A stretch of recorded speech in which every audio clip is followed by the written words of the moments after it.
everyone. This is Kripa Anand, and welcome to the Canadian SME Small Business Podcast. Today, we are breaking down the advanced technical architecture of heavy industrial artificial intelligence, mind to mill process optimization, and predictive manufacturing throughput engineering. In 2026, building a globally competitive processing or manufacturing operation requires moving past database software to deploy contextual decision intelligence platforms that unify field datasets, maximize yield per kilowatt hour, and stabilize complex high mix shop flows in real times. Joining us is Sunil Vedula. He is the co CEO and co founder of NTWIST, a professional mechanical engineer and MBA graduate who previously scaled a predictive industrial tech firm past $100 million valuation and holds deep experience engineering massive projects for Worley and Sheraton International. Sriraj Minavali is the product and strategy manager at NTWIST, holding an advanced master's degree in artificial intelligence and specializing in bridging the gap between shop floor ERP architecture, machine learning execution, and bottom line manufacturing ROI. So, before further ado, let's welcome this very special guest. Sunil, welcome to the podcast. Such a pleasure to have you with us. Thank you so much, Kripa, and it's an honor to be on your channel. Now, Sunil, traditional mining software architecture typically isolates what happens inside the extraction pit from what happens inside the processing mill, leaving a massive operational disconnect between the two. So let's start the conversation by understanding from your perspective, what does a unified mine to mill approach involve, and why is it so hard for generic platforms to implement that? Go ahead. Yeah, great question. So right now, what happens, especially we focus on the gold and copper mines. So what happens is there is a mountain of ore and it is basically drilled, and the material, that ore, is taken through a truck, a dump truck, to the actual processing mill. And that mill basically removes the dirt, rock, and everything, processes it, and recovers the gold or copper outside of it. So this whole process is pretty much, siloed. In like mill people know, mine people know about mine, the haul truck people know about haulage, and Yeah, the mill people know about how to optimize that, but they're not talking to each other, right? right. And that's what we are changing. We are saying, so as a result of that, what they do is they basically assume an average grade of gold and copper without basically knowing exactly what is in a 1 meter by 1 meter area of that stockpile, the mining stockpile. Hmm. Mining stockpile is like a mountain of ore, right? You might visualize that. Right. And when they don't know that, basically two things happen when they assume an average. If the actual grade of gold is richer than what they assumed, Mhm. they're unnecessarily using more energy and reagent than necessary. So they're Right. Wasting losing, it. Yeah. right? If the actual grade of gold is worse than what you have assumed, you're not using enough energy and reagent as required. So actually, you're losing out on recovering as much gold or copper you should. So with our MineMax suite of product, we are able to bring all these different parts of mining together, that we can, with OreMax and Dynamax, two modules, we are able to tell exactly what is in their long-term stockpile. OreMax is for long-term stockpile, and Dynamax is for short-term stockpile, right? So, and then there's a Hallmax. Basically, it tells the road on which the truck is traveling, how good Yeah. it is, and because of the weather, when it can get damaged, because of which the truck's speed can lower, affecting the productivity. So we are anticipating all of these problems Mhm. and determining the next course of action. And finally, the Mill Max. So in a Mine Max, we have four suite of products: Ore Max, Dynamax, Hall Max, and Mill Max. So Mill Max is where we tell exactly what set point of the energy and the reagent consumption should be Mhm. to maximize the recovery or minimize the energy consumption while maximizing the recovery. In that way, we are impacting both the top line and the Mhm. bottom line of the companies, of the mining. Yeah. Makes sense. Very well articulated, Sunil. I think connecting real time geological or data directly with processing plant parameters, as you said, it eliminates processing bottlenecks, allowing heavy industries to maximize interaction throughout while slashing energy consumption. So that's great to know. Now, let's talk about how AI can help smaller manufacturers compete with larger players. Now with AI into the picture, it has created a leveling playing field for everyone who is involved in that, right? So how do you suggest how can an intelligent optimization layer help SMEs uncover hidden capacity and compete with large manufacturers out there? Yeah.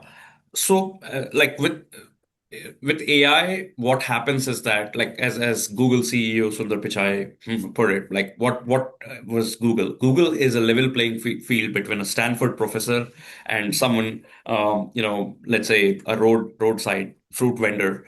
Both have same access to the information. In the same way, what AI does is, as long as you have the data, AI tools provide that power for smaller companies that don't have so much financial power muscle to hire so many people. It gives them that automation and optimization and efficiency that they can get more work done as long as they have access to the data, like clean data or rich data or labeled data. They can get same amount of work done as another company with humans, as long as there are some domain experts in that small like company. So that's how basically you don't need as many humans to do the same amount of job, and that is actually pushing a lot of large companies to be more nimble and more efficient, and do actually those jobs where humans will definitely do better than robots or AI, which is creativity or having human to human interaction, or where you have to empathize in terms of the sales or in terms of customer success.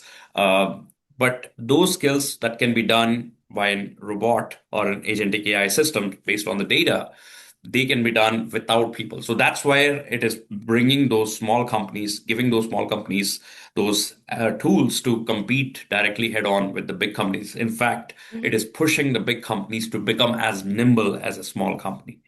Wow, so the reverse is happening now, right? That Yes. is a very interesting shift to witness. What you said, Sunil, I think equipping lean custom fabricators with dynamic machine level algorithmic scheduling turns data visibility into an imaginative, competitive weapon that stops massive incumbents from dominating the market. So that makes sense. Now, you talked about layers, right? But what about the AI layer? So let's discuss how modern AI layers can also unlock value from the existing legacy systems. So now explain this from a layman's perspective, because we also have non-tech listeners with us. Why position Nexus IMS as an intelligence layer over existing ERP or SCADA systems instead of replacing them? What do you have to say? Absolutely. Great question. So, existing ERP or MES, what we have noticed is actually a glorified version of an Excel-based scheduling or planning, right? It's instead of Excel doing it Excel-based, you just have a good, dashboard to it. Unfortunately, it has not advanced beyond that. Yes, they're trying to, implement more AI algorithms and all of that, and in that. But for now, because just imagine from an IBM or any other ERP standpoint, Right. they like the, basically like the back end work of that user dashboard and managing all the company's data in one platform. That itself is a big enough work that asking them to also do the same team to also do AI on top of it is Yeah. not it's not worth it, because you need very different skill set. So what our AI layer does it, despite of you having ERP or MES, it basically optimizes that further. It basically is like a you have let's say, just imagine this, like if you have 10 jobs and 10 machines, Mhm. the number of permutation combinations would be something like 10 factorial to the power 10. It's more than the number of atoms in this observable universe, right? Mhm. Out of these many permutations of combinations, what are the most, like what is the most optimized combination? Right now, based on the conditions, based on the available resources mean people, available machines, because you don't know, like somebody might be on holiday vacation this week, so you might have to deal with just these two people, these two technicians. They have Mhm. different skill set based on their past. So how are you optimizing all of that by running different permutations and combinations? That is not what ERP is meant for. ERP is meant for keeping your entire company's data in one central place. Now, some system has to make sense of that data and figure out what's the most optimal path, optimal schedule for the production for the next 1 week so that you can meet your production targets within the constraints of the people and the resources that you have. That's what our AI layer Nexus IMAS brings in. It's like a AI layer on top of, doesn't matter whichever MES or ERP system you have, ours, you will need ours unless you already are meeting those golden targets of Right. 95% OTIF while still improving your throughput by 10 to 20% per annum, because they both are opposite, like conflicting targets. If you try to Right. meet one, you will miss other. You try to Mhm. meet other, you will miss this one. So how do you, that's why it is optimization. It's never, I want to get both, right? Right. So that's what our system is, that optimization layer on top of your ERP or MES system, because it is not, ours is not an ERP or MES system. It is purely an optimization layer on top of your ERP or MES. Yeah. Beautifully explained. And building on what you've said, Sunil, I'd now like to give a special message to all of our listeners, specifically to all the mining executives, operations directors, and mid market manufacturing plant managers who are listening and might be watching. In 2026, forcing your engineering teams to manually cross reference disconnected spreadsheets or letting your processing lines run unoptimized energy loads, it's an immediate threat to your margins. Sunil and their elite software architects at NTWIST are completely rewriting the rules of heavy industrial performance. Backed by a prestigious $1 million grant from Next Generation Manufacturing Canada and globally shortlisted as a top 10 mining solution provider by the Hitachi Innovation Studios, NTWIST delivers a world class decision intelligence ecosystem. Through their flagship platforms, MindMax and Nexus IMS, they seamlessly integrate with your existing PLCs, fleet management, and ERP systems to execute autonomous, real time three-way scheduling matches. So, if you are ready to stop burning excessive energy and start capturing hidden capacity on your shop floor within weeks, visit ntwist.com today to review their June 2026 technical brief. Supercharge your industrial yield with Canada's premier AI powerhouse. Now, coming back to you, Sunil, uh, as you said, deploying an external cognitive layer on top of legacy shop systems, it allows manufacturing teams to capture advanced algorithm optimization without undergoing a risky multi-million dollar software overhaul. So, thank you so much for that. Next, moving ahead, let's look at how manufacturers can address cybersecurity and platform risk concerns. Cybersecurity is a big one. It is not just affecting one industry, but it is taking over the entire world, right? So, how do you address corporate fears around vendor survival, cybersecurity, and platform risk? And also, what mitigation steps does NTWIST provide? Go ahead. Great question, Kripa, once again. And one of the thing that we started with is that we need to be SOC 2 Type 2 compliant as a company. right? That's at least a basic standard one must have. So we have already started on that journey, and I'm very proud to announce that we are SOC 2 type 1 approved, and Wow. we should be SOC 2. Congratulations. Thank you. And we should be SOC 2 type 2 approved by August or max early September, because there is a 3-month watch window, which nobody can compress that. Yeah. So you have to go through that phase. But we are Mhm. already meeting all the SOC 2 Type 2 compliance That's very standards. nice. So that basically is a very first step. What that also does is, see, this compliance is not a destination. It's actually a journey, right? Hmm. So it has, even within the company itself, it has changed every single person how we look at cybersecurity as a way of life, as a way of working. Because, you can't take those shortcuts like sharing passwords. Hey, can you give me the password for this one quickly? Oh yeah, you take it here, carrier 123 and blah, blah, blah, right? Right. No, all of those need to stop. Right. There is a proper way to do all of that, creating new user IDs, any new, pen drive, make sure that that is, if it is personal, it is not, even our devices will not accept that now, right? So it has to be approved.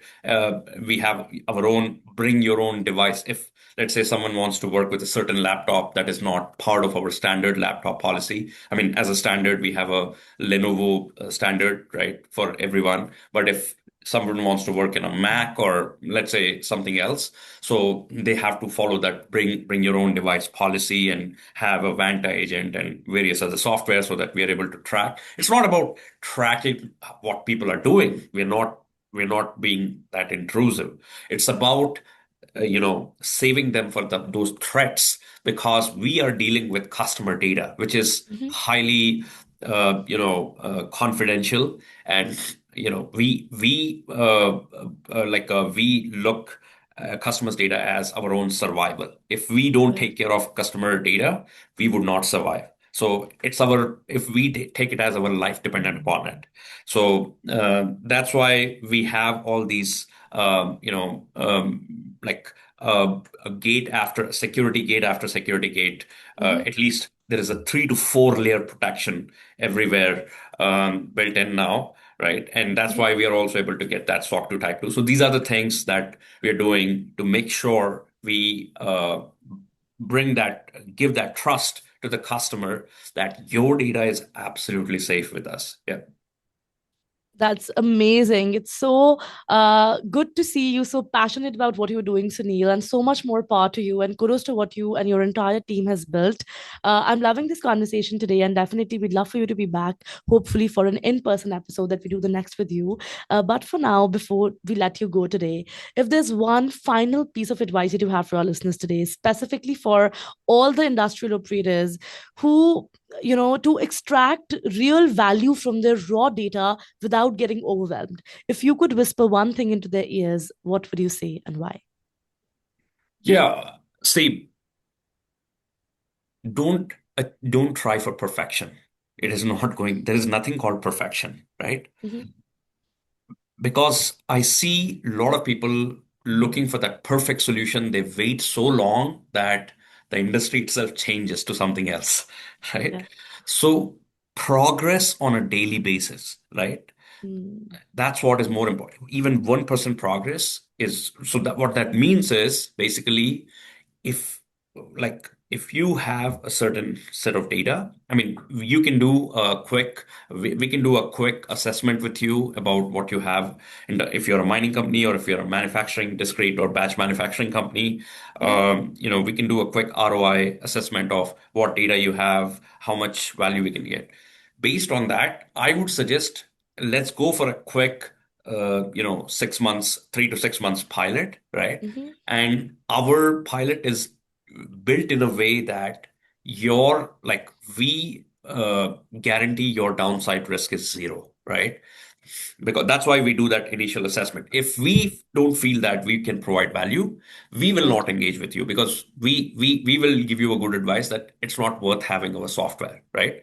Or Right. our system. We will tell you Hmm. that upfront. But because we give that performance guarantee, but once we take you on board, be Mhm. rest assured that you are at least getting 5x ROI or more per annum. Otherwise, we don't even engage. So, but the point is, even after that, if you don't take that first step, you're just losing time, right? Hmm. So, and of course, even we tell to the customers that we are not perfect. We are in Right. the process of that perfection, Mhm. and it will take us years to get that. But we are for sure, if we take you on board, you will see that 5x ROI or more, and that's our performance guarantee. So take that step if we are ready to take that step with you. Yeah. I love that confidence, and I'm sure so will our listeners. Sunil, it was such a pleasure having you on the podcast today. Thank you so much for sharing such educational insights with me and our audience. Thank you so very much. Pleasure is all mine. Thank you so much for great questions, Kripa.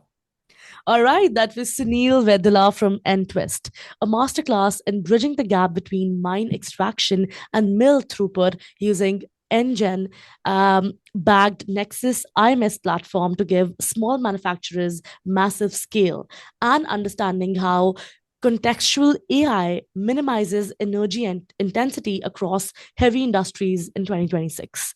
To all the listeners, thank you so much for tuning in to the Canadian SME Small Business Podcast. Be sure to subscribe and visit CanadianSME.ca for more such resources.